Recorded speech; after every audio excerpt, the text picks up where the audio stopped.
12 years of marriage destroyed by one cold sentence. When Ashley announced she'd never be intimate with me again, I thought that was the worst of it. I was wrong. What I discovered about her secret affair, stolen money, and business sabotage would shock you. She played me for a fool, but had no idea who she was really dealing with. My name is David Graves. I'm 46 years old, and I own Graves Logistics, a warehouse and shipping company I built from scratch over the past 15 years. We handle freight distribution for manufacturing companies across 3 states, and business has been good. Real good. Good enough to afford the 4-bedroom house in Riverside Heights, the luxury cars, and everything Ashley ever wanted. I met Ashley 12 years ago at a business networking event in downtown Phoenix. She was working as a marketing coordinator for some tech startup, beautiful and ambitious. We hit it off immediately. She had this infectious laugh and seemed genuinely interested in my dreams of expanding the logistics business. Within 2 years, we were married, and by year 3, she'd quit her job to focus on her home life, as she put it. For years, everything seemed perfect. Ashley managed our social calendar, decorated our house like something out of a magazine, and played the role of the successful businessman's wife flawlessly. She joined the country club, organized charity events, and became friends with all the right people in our neighborhood. I was proud to have her by my side at business dinners and company events, but somewhere along the way, things started shifting. It was subtle at first. She'd spend more time on her phone, claim she was too tired for date nights, or brush off my attempts at conversation with vague responses. I chalked it up to stress or maybe boredom. I thought if I worked harder, made more money, maybe planned a nice vacation, everything would go back to normal. The first real red flag came 6 months ago when I noticed she'd become secretive about her phone. She'd take it with her everywhere, even to the bathroom, and would quickly close apps or turn the screen away if I walked by. When I asked about it, Ashley would get defensive, saying I was being paranoid and controlling. Then there were the unexplained absences. She'd claim she was meeting friends for lunch or going shopping, but when I'd casually mention these outings to our mutual friends at gatherings, they'd look confused. Shopping? Ashley and I haven't hung out in weeks. Our neighbor Linda told me once, and I felt this cold knot form in my stomach. I started working later at the warehouse, partly because business was demanding, but partly because going home felt different. The warmth was gone. Ashley would greet me with a quick peck on the cheek and immediately return to whatever she was doing on her laptop or phone. Our conversations became purely functional: bills, schedules, and household maintenance. My best friend Jake Martinez, who I've known since high school and who works as my operations manager, started making comments about how distant Ashley seemed at company barbecues. She used to be the life of the party, man, Jake said one evening after a few beers. Now she barely talks to anyone except when she needs something. I defended her, of course. That's what husbands do. But deep down, I knew Jake was right. The bomb dropped on a Tuesday evening in March. I remember it clearly because I just landed a major contract with Henderson Manufacturing, a deal that would increase our quarterly revenue by 30%. I came home excited, planning to take Ashley out for a celebration dinner at that steakhouse she loved downtown. She was sitting in her kitchen island, scrolling through her phone, as usual, barely looking up when I walked in. Ashley was wearing one of those expensive workout outfits she seemed to live in lately, though I couldn't remember the last time she'd actually gone to the gym. "Hey babe, guess what?"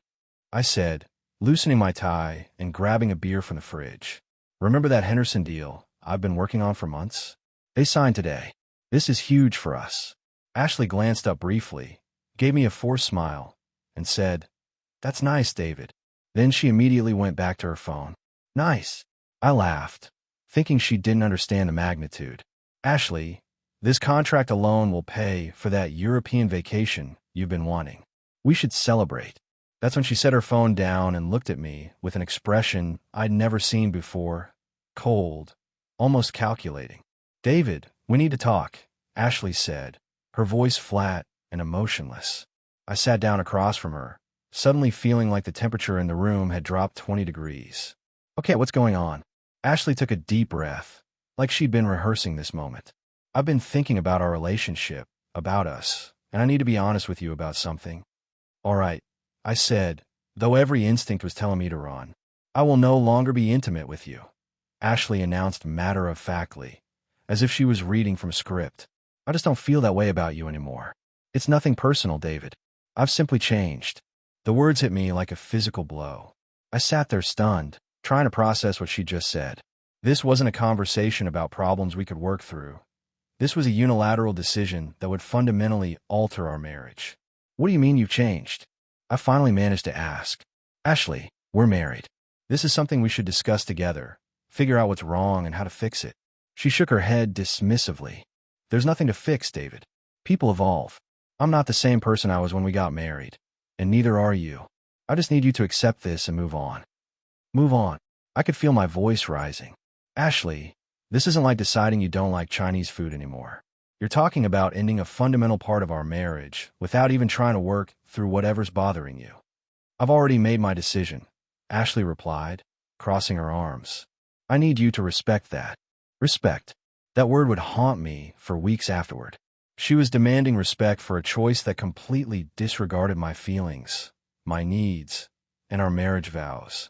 Can you at least help me understand why? I asked, trying to keep my voice steady. Did I do something wrong? Are you going through something I don't know about? Ashley sighed like I was being incredibly difficult. David, I've told you everything you need to know. Sometimes people just grow apart. It happens. But looking at her face, seeing the way she avoided eye contact, I knew there was more to this story. This wasn't about growing apart. This felt deliberate, calculated, like she'd been planning this conversation for a while. The next morning, I woke up feeling like I'd been hit by a freight truck. Ashley had already left the house, probably to meet one of her friends for their usual coffee gossip sessions. I sat at my kitchen table, staring at my untouched breakfast and trying to make sense of what had happened. Something about Ashley's behavior the night before felt rehearsed, almost scripted. The way she delivered that bombshell with zero emotion, like she practiced it in the mirror. Real relationships don't end with corporate-style announcements, do they? I decided to call Jake Martinez. If anyone could give me straight talk, it was my operations manager and oldest friend. Jake, it's David, I said when he picked up. Can you meet me at Murphy's bar after work? I need to talk to someone. Sure, boss. Everything all right? You sound like hell. Ashley and I had a conversation last night. Let's just say it didn't go well. That evening, Jake and I sat in our usual corner booth at Murphy's. I told him everything. Ashley's cold announcement, her refusal to explain or work through problems, the way she'd been acting for months. Jake listened without interrupting, nursing his beer and occasionally shaking his head. When I finished, he leaned back and let out a long whistle. Man, I hate to say this, but I saw this coming, Jake said. Ashley's been different at company events. Distant, you know? And the way she looks at you now versus 2 years ago. It's like she's calculating something instead of seeing her husband. What do you mean calculating? I asked. Remember last month's quarterly celebration? While you were talking to Henderson's team, I saw Ashley on her phone the whole time, barely acknowledging anyone. Then when you announced the bonus structure, suddenly she perked up and became Miss Social again. Jake's observation hit me like a punch to the gut. I've been so focused on building the business that I'd missed the signs of my wife checking out emotionally. Jake, I need to ask you something, and I need you to be completely honest, I said. Do you think Ashley is seeing someone else? Jake stared into his beer for a long moment. David, I don't have proof of anything, but my gut says something's not right. The way she acts, the secrecy with her phone, those unexplained absences, it all adds up to something. You think I should hire someone to find out for sure? That's your call, brother. But if it were me, I'd want to know the truth before making any major decisions about my marriage. I drove home that night with Jake's words echoing in my head. The Ashley I married wouldn't have been capable of such deception, but the woman living in my house now, I wasn't so sure anymore. When I walked in, Ashley was already in bed, scrolling through her phone as usual. She didn't even look up when I entered the room. For the first time in our marriage, I felt like a stranger in my own home. The next morning, I made a decision that would have seemed impossible just a week earlier. I was going to hire a private investigator. The thought of spying on my own wife made me sick, but Jake's words kept replaying in my mind. I needed to know what I was really dealing with. I found Reynolds Investigation Services through a business contact who'd used them during a corporate fraud case. Tom Reynolds was a former police detective who specialized in matrimonial investigations. His office was in a nondescript building downtown, which somehow made the whole thing feel more real and more shameful at the same time. Mr. Graves, Tom said, shaking my hand firmly. I understand you have some concerns about your wife's activities. I explained the situation. Ashley's sudden change in behavior, the secretiveness, the cold announcement about ending intimacy.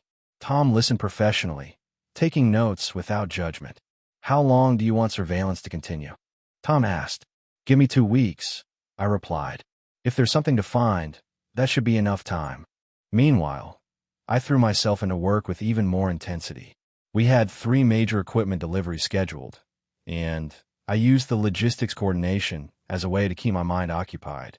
Carlos noticed my increased presence at the warehouse. Boss, you've been here every day this week before sunrise, Carlos observed while we were checking inventory. Everything okay at home?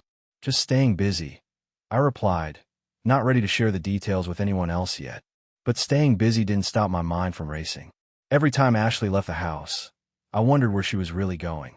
When she claimed to be shopping with friends, I found myself checking credit card statements for proof.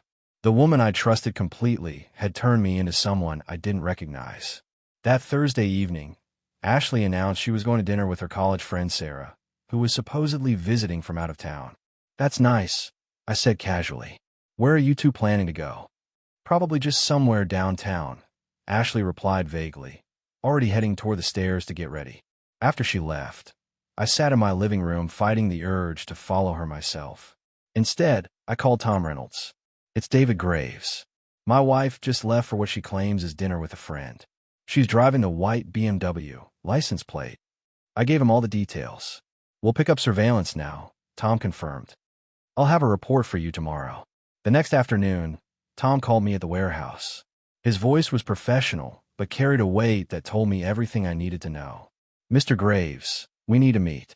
Can you come to my office at 5? Did you find something? I asked, though I already knew the answer. Yes, sir. And you're not going to like it. I spent the rest of the afternoon in a daze, mechanically going through the motions of running my business while my personal life crumbled around me. By 5 o'clock, I felt like I was walking to my own execution. Tom Reynolds' office felt colder than usual when I walked in Friday evening. The private investigator had that grim expression cops get when they're about to deliver bad news to a victim's family. Have a seat, Mr. Graves, Tom said, gesturing to the chair across from his desk. I've got photos, receipts, and a detailed timeline of your wife's activities. He slid a manila folder across the desk. My hand shook slightly as I opened it. The first photo hit me like a physical blow. Ashley walking hand in hand with a man I didn't recognize outside Romano's, an upscale Italian restaurant downtown. His name is Marcus Webb, Tom explained. 38 years old, owns Webb Financial Advisory, high-end investment firm catering to wealthy clients. I flipped through more photos. Ashley and Marcus kissing in his car. Ashley entering what appeared to be an expensive apartment building. Ashley wearing clothes I'd never seen before, looking happier than she had in months. How long has this been going on? I asked, my voice barely above a whisper. Based on what we've documented, at least 4 months, possibly longer. Tom leaned forward. Mr. Graves, there's something else you need to know. We followed the money trail on some of those shopping trips your wife claimed to be taking. He handed me credit card statements and bank records.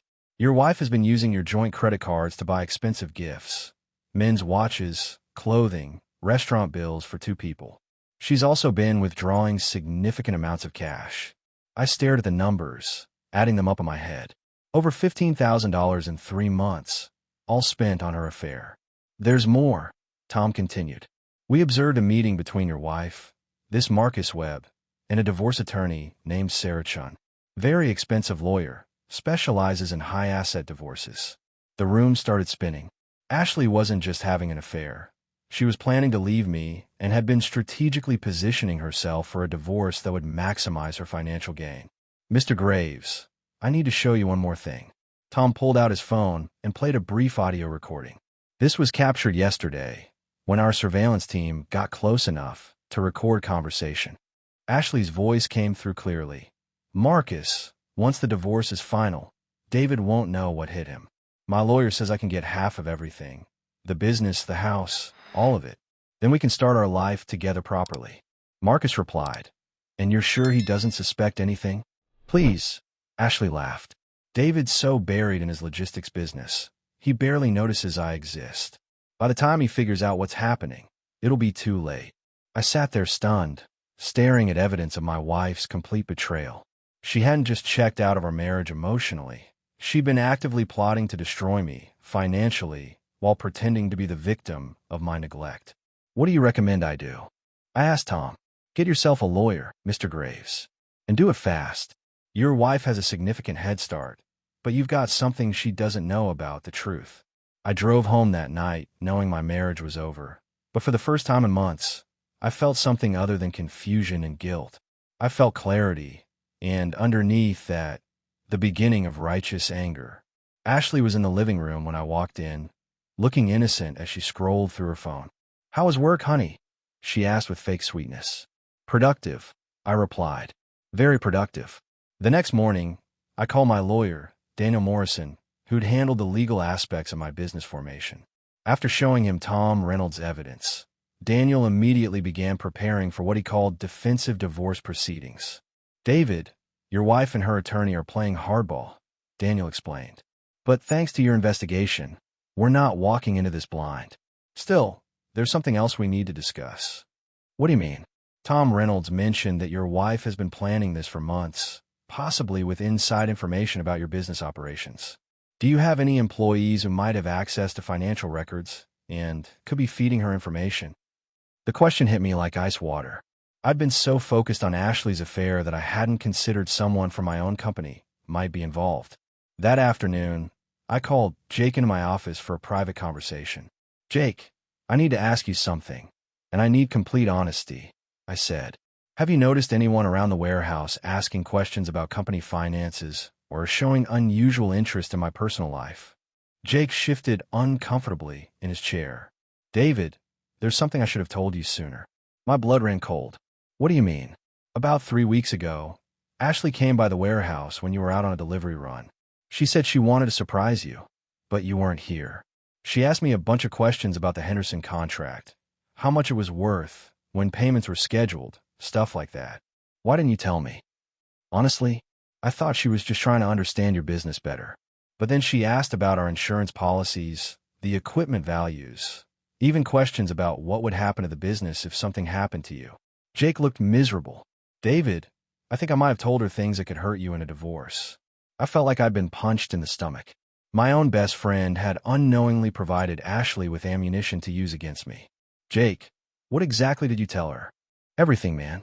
The company's worth, the equipment assets, even details about the profit-sharing structure. She seemed so interested, so supportive. I thought she was finally trying to connect with what you'd built.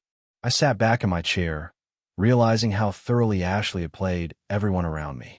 She'd used my best friend's loyalty and honesty against me, gathering intelligence for her divorce attorney, while I remained completely oblivious. There's something else, Jake continued. I saw her having lunch with some guy downtown about 2 weeks ago. I thought about mentioning it, but I didn't want to seem like I was spying on your wife. What did the guy look like? Well-dressed, expensive car, looked like money. They seemed pretty cozy. Marcus Webb. Ashley had been parading her affair around town while using my best friend to gather information about my business assets. Jake, I need you to understand something, I said carefully. Ashley and I are getting divorced. She's been planning this for months, and she's been using information about our business to position herself for the settlement. Jake's face went pale. David, I'm so sorry. I had no idea. If I'd known. You couldn't have known.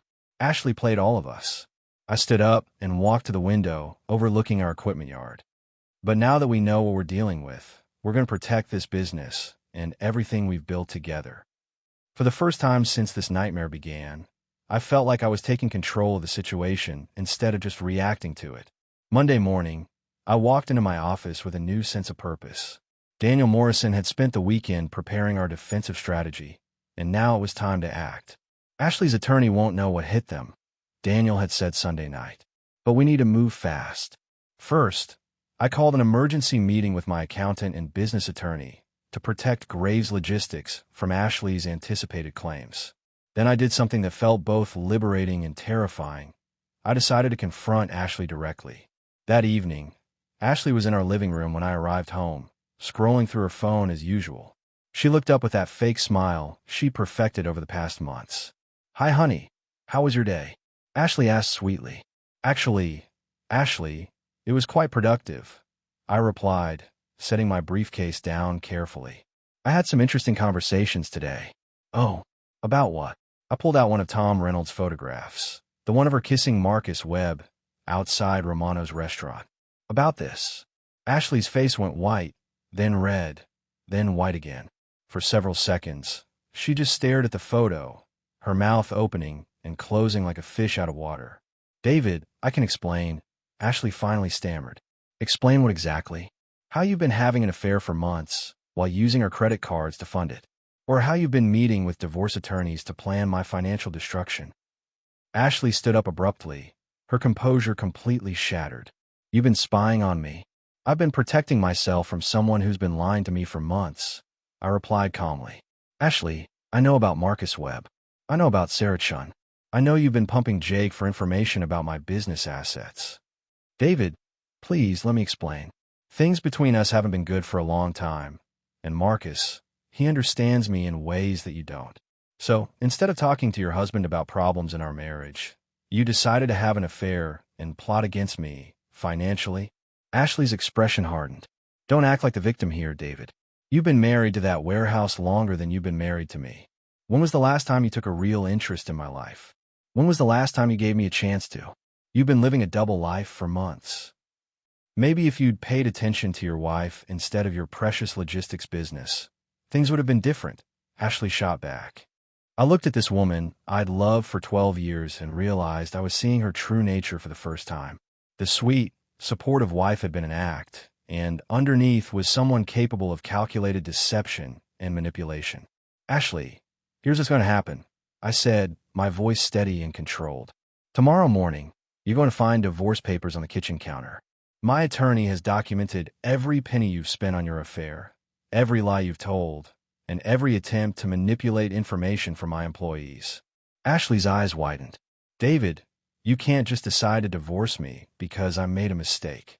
This wasn't a mistake, Ashley. This was a calculated betrayal that's been going on for months. But here's the thing. You and Marcus underestimated me. You thought I'd just roll over and let you take half of everything I've built. What do you mean? I mean your plan to destroy me, financially, just became your worst nightmare. While dealing with my personal crisis, I made a crucial error. I'd taken my off-Graves logistics at the worst possible time. Wednesday morning, Carlos knocked on my office door with an expression that made my stomach drop. Boss, we've got a problem, Carlos said grimly. Henderson Manufacturing just called. They're threatening to cancel the contract. What? What? I asked, though I had a sinking feeling I already knew. Someone leaked information about our equipment maintenance schedules and delivery routes to their competitors. Henderson's main rival, Blackstone Industries, underbid us by exactly 10% and new details about our operation that should have been confidential. The pieces clicked together immediately. Ashley's questions to Jake, her photographing documents in my home office, her sudden interest in my business operations. She hadn't just been gathering information for divorce proceedings. She'd been selling trade secrets. Carlos, get Jake in here immediately. When Jake arrived, his face was pale. David, I think I know what happened.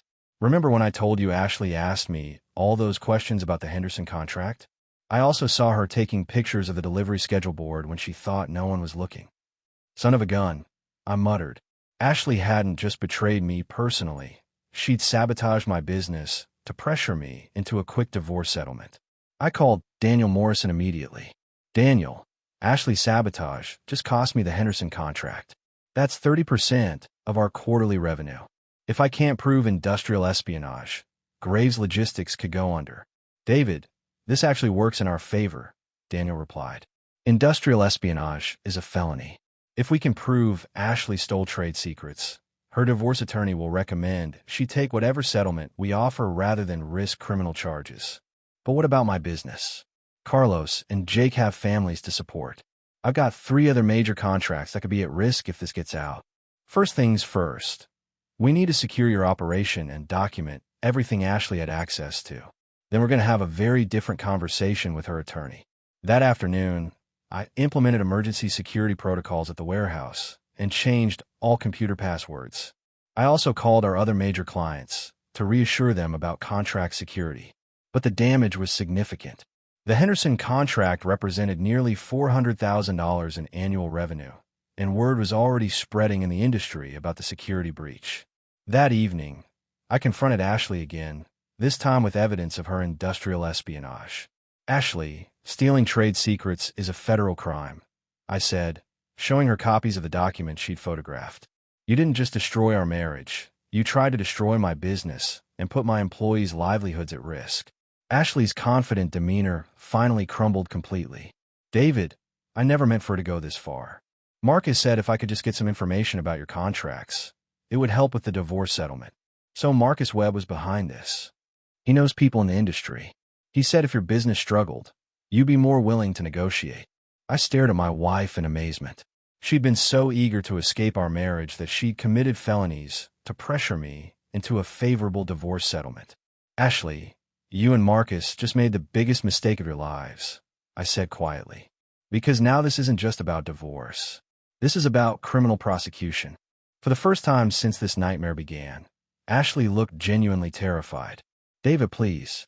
I'll do anything to fix this. I'll call off the divorce. I'll end things with Marcus, whatever you want. But it was too late for negotiations. Ashley had crossed a line that couldn't be uncrossed. 3 months later, Ashley's attorney Sarah Chun reviewed settlement terms with obvious displeasure. Daniel Morrison had crafted an agreement protecting my business, while ensuring Ashley got exactly what she deserved. This is unreasonable, Sarah protested. Mrs. Graves deserves half the marital assets. Mrs. Graves committed industrial espionage, Daniel replied calmly. She can accept this settlement or face criminal charges. Ashley looked nothing like the confident woman who'd announced she was ending our intimacy. Marcus Webb had disappeared when criminal charges became possible, leaving Ashley alone. Ashley, you have 2 choices, I said directly. Accept $50,000 and the Honda, or explain to federal prosecutors why you photographed confidential documents. David, please. I made mistakes, but never meant for your business to suffer. You cost me Henderson contract. You put employees' jobs at risk. Jake's testimony about Ashley's information gathering provided crucial evidence. The FBI had opened an investigation, making Ashley's position hopeless. I'll take the settlement, Ashley whispered. After lawyers finished, Ashley approached me in the parking lot looking exhausted. David, I realize what I lost, she said. Marcus was using me for business information. When things got complicated, he dumped me. You made your choices, Ashley.